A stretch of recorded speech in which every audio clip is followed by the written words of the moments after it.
Hello there, world of tankers, and welcome to the channel. I'm your host, Droodles Blitz, and in today's video, I'll be reviewing the BITER. This is a Tier 8 Blitz Nation medium, and in today's video, I'm going to be showcasing everything it has to go for it, and some gameplay sent to me from a viewer, as we can see. An interesting story, this tank was on my press account the other day, and I was going to make a video on it. I played a couple games in it to get an idea of how it plays before I did my live recording.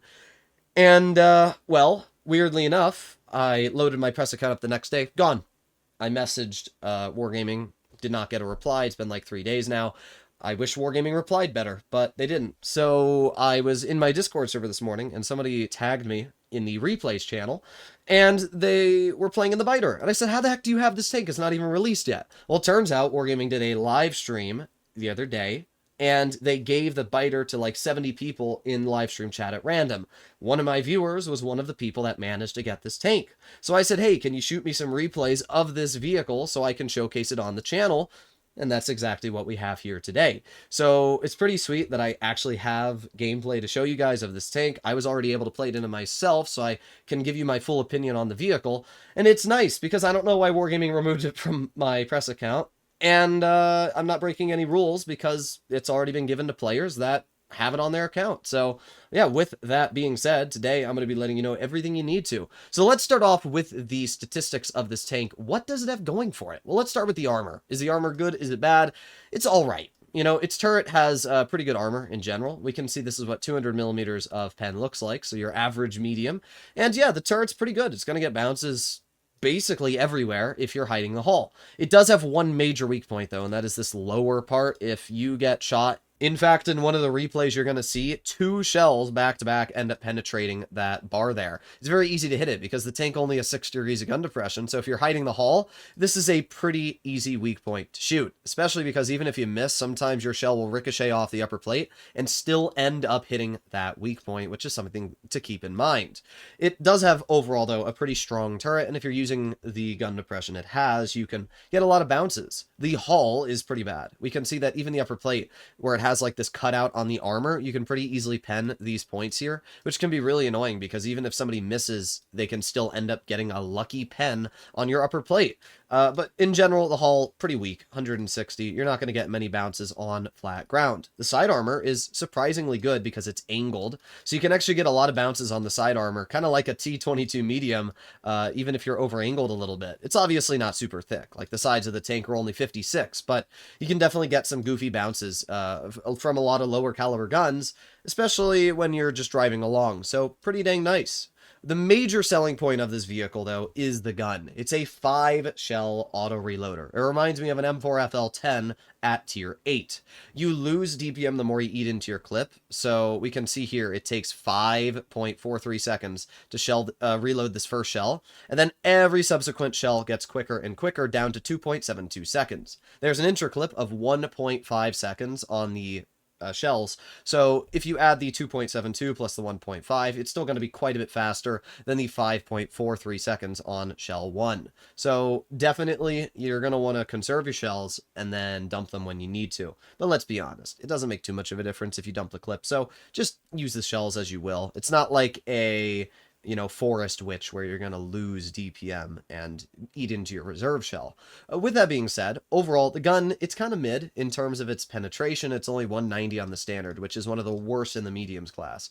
And even worse than that is the dispersion. With refined gun, it's still pretty average for the mediums class. Its on-movement dispersion is pretty bad, its hull traverse dispersion is bad, and the turret traverse is awful. Like, in general, this gun, for only having 150 damage per shot, is really, really inaccurate. It's actually a real bummer. I would have personally liked the gun to be more accurate for the low damage per shot, but it has 5 shells, so it can actually deal 750 clipping damage in 6 seconds of dumping time. So it's a nice gun in that regard. And it does have really good gold pen, at least at 280. It's just the standard pen that's kind of mid. I do think the accuracy should have been a bit better. In terms of mobility, the tank achieves a top speed of 58. It reverses at 22, so it's very fast, and it's got a good power to weight ratio. So it's pretty quick. It's got a really good top speed, and overall a gun that I find really, really dangerous. I think it's a fun tank, and I would definitely say it's in the super strong category. I mean, when you give a vehicle a 5-shell auto reloader with solid damage output, kind of like a Defender Mark 1, paired with decent turret armor and good mobility, I mean, what's there not to like? Apart from the mediocre accuracy, it's a pretty fun tank. Is it as good as a Progetto? I don't know if I'd say it's as overpowered as something like a Progetto 46. That tank's just darn OP. But I would say in general, it's a really fun and solid tank, and the best part is you can get it for absolutely free. If you just participate in the event, and I think it was play like 170 games when the vehicle is finally released, you should be able to get your hands on this tank pretty dang easy and for absolutely free, so no complaints there. With that being said, now that we've gone over the statistics, let's actually see how this thing plays in gameplay. So this first game we're looking at is on Horrorstadt. Up against us, ooh, what the heck? An LT432 YOLOing down the river. Why, I don't know, but okay, well, the LT432's gone. Don't bother wasting your time on that player. But obviously, if the force switch is going to go behind, then it's pretty common sense that the LT432 is going to flank through here. Also, I appreciate Magic for the replays. It's very nice to have replays sent.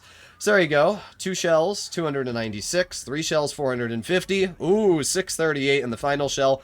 800 damage in total off that LT432. And then because it's an auto reloader, you can just get another shell out for another 150 damage. So that was a 953 damage clip there into that player. That's a lot of damage. And it definitely shows you where this tank is incredibly dangerous, right? You've got that super high clipping potential paired with that super fast 150 alpha auto reloading. I definitely would say this is a scary tank that you should be pretty cautious about going up against. So we can see the Panther 2 on the side, and we got the Chisei, we got a bunch of other tanks. What's the play here? What's the play? I would definitely say that this is a good maneuver, especially with the way that the enemy team is spotted and where your team is. Should definitely want to get into this ridgeline here because you're going to get some free crossing shots. There you go, 133. You can definitely see that on-movement dispersion, though. Like, it's not great. Even the after shot. Do you see how much that gun blooms? Only for 150 alpha? Wargaming really tried to balance this tank out. And you know what? I'll give them credit because a lot of the times they release these completely overcooked auto-loaders and it just ruins the game. But we can see here a great example of the accuracy. Look at this. Pretty easy shell on the side of the Site 59. Boom. Goes high. Bounces. It's a bit of a bummer, right? But, oh well, you got so many shots that it's still pretty easy to just reload. And look at how fast this thing gets those shells back. This Type 59 is obviously trying to YOLO here, and by the Type 59 gets to us, we already have 4 shells back, so pretty dang nice. 145 RAM, and there you go. There's 1 shell into the Type 59. Man, you can see that standard pen being really bad, though, as even that Type 59, it's pretty dang hard to cut through. Okay, well, the Type 59 is a damage loader and ammo rack, which basically means that they're never going to get the reload out. They fixed their ammo rack, but they definitely didn't have a med kit, so they don't have the ability to reload, and the IS-6 gets the clear. So far, this has been a pretty solid game, though, 2,675. And look at how quick those shells reload again. Boom, 4 shells loaded. There's 1. There's 2. There's, dang, couldn't get the third one out. But just shy of 3,000 damage. It's a pretty good game. And look at this. Already 3 shells are loaded again. This thing is super fun. And this is what I like to see from Wargaming. Balanced auto-loaders, auto-reloaders that don't actually ruin the game. I mean, sure, is this tank dangerous? Yeah, it's really dangerous. Dealing 750 damage in a short amount of time, paired with a really solid amount of mobility and decent turret armor, it's a really good tank, but it's not a vehicle that I think is going to be breaking the matchmaker like the Grom or, you know, the T-77 is, the Barask is. So there's 1 shell into the lower plate of the Chisei, 2 shells, no more damage, but 3,660 at the end of this game. A really solid result for this tank. So let's take a look at the post-game results and see exactly what it was able to do. Is it an ace? No, it's a first class, but overall a really, really good game, and such a good example of how it plays. And as you'll notice, this thing does earn a lot of credits at 131,000, so if you do end up getting your hands on this vehicle, it's pretty dang sweet to earn credits with.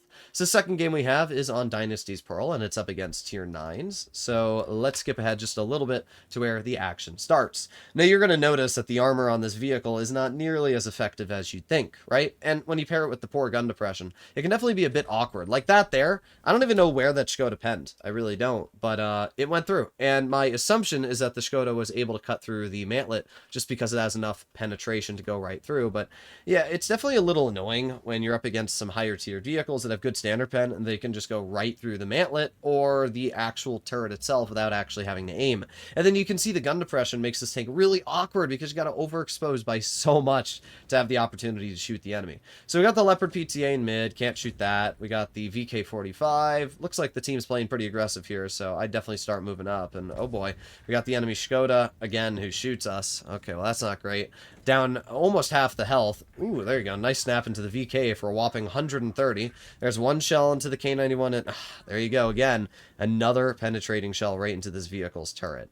Well, that is now a bunch of shells that have penned this vehicle, and in return, no bounces. Literally, 0 bounces. So, as I said, the armor on paper looks good, but I definitely think it's not nearly as effective as it looks. And you can see that the gun with its standard pen just is not good at cutting through enemy armor. But we do have the T2064. There you go, 430 damage, not bad. Up to 1,037 damage in this game. All right, we got the RU on the rear. We got the VK45 and K91 in mid still. All right, well, let's get those shells loaded again. We got 3 shells, 2 more to go. All right, what are you going to do, Magic? Moving up, moving up, moving up. And got the K91. Boom, 138. Boom, 292. Okay, 327. Uh-oh. Ooh, actually got a bounce. Looks like Magic's teammate, the Heartbreaker there, kind of went in their way and almost killed them, but it's fine. Looks like they're still alive. It's a tricky game to play in here because that damage per shot is so low. Even though it looks like you're dealing a lot of damage, you really aren't. I mean, 3 shells there and it's only 446.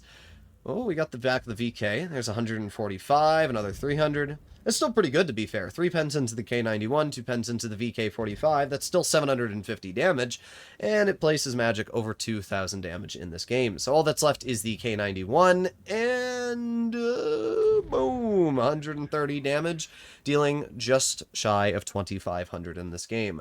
I do actually think that this battle was a great representation of the armor on this tank being kind of mid. That was my experience too when playing in it. The armor just doesn't seem to work as good as it should, which I guess is fine, but I do wish that it had a little bit more gun depression. It's very tragic trying to work this thing on a ridgeline and then it just falls apart.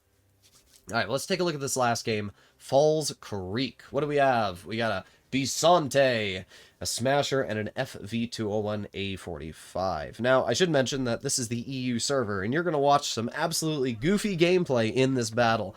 The EU server, man, I played on the EU because I did a live stream with Peter the other day, who's an EU player, and the EU server is really weird for those of you that are playing on EU because it's the complete opposite of NA. On NA, everybody plays aggressive, and there's a bunch of YOLOs. On EU, players play really passive, and because of that, it's just an incredibly different playstyle to get used to.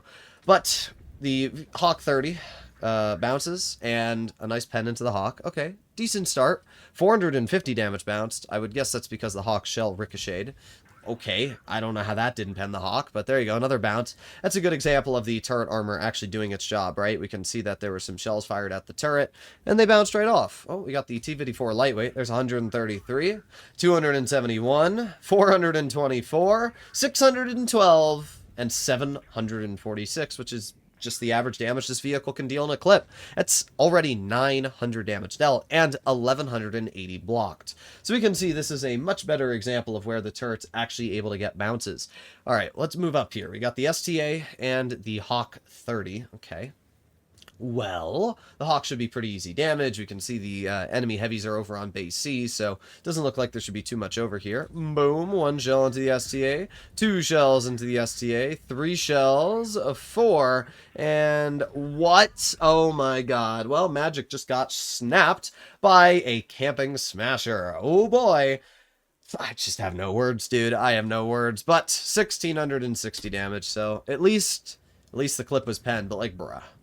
I told you guys, sometimes the EU server, it's a little goofy, and this is what I mean. There's no way you would have predicted that a Smasher's gonna sit there. A tank destroyer, sure, But a Smasher, okay, dude, like, what the Sigma? Either way, Smasher now clears the other teammate in the Astron, which is a bit of a bummer. But Magic's doing alright, 2,134 damage dealt, and there's only 3 tanks left, so this should be a pretty easy win. When you have a Smasher camping and spawn, it means that the heavy tanks are going to have a really, really easy time, and that's exactly what happened here. Looks like the heavy flank just completely dominated with no real pressure, and had a solid game overall. Okay, so at this point, it's just 2 tanks, the Smasher and the Hawk. So let's see if we can get a little bit more damage before this game ends. Well, it shouldn't be too hard to get damage out here. I think going for the Smasher is the right play, especially if they're going to be spotted, and... oh, well, never mind. The Smasher's dead. Not too surprising. Okay, well, we got the Hawk. First shell misses. Second shell misses. Yeah, there's the on-movement dispersion that I was talking about before. Like, that's actually tragic. Okay, well, then there's the gun depression, also messing up, driving over a little ridgeline. So, you can definitely see how this tank is kind of balanced, right? I mean, on paper, the gun looks really, really dangerous, but in reality, the on-movement dispersion is really bad, and the gun depression also makes this tank really unflexible. So, it's good and bad at the same time. Overall, I'd give this tank a solid 8 out of 10. I think Wargaming did a decent job balancing it. It doesn't seem overpowered, but it seems fun, right? You got that damage output, and yeah, as I said, I played in it myself a bit. It's a really fun vehicle, and the fact that you can get it for free is pretty dang sweet. Even if you don't want the tank, I think you can sell it for like 3,500 gold, so I would definitely recommend to get your hands on the vehicle. It's definitely a tank worth keeping. Let me know in the comments what you guys think about the BITER. And as I said, these videos take a lot of time and effort to make. So if you want to see more content like this, make sure to smash that subscribe button. I'll see you all in the next one. Bye-bye.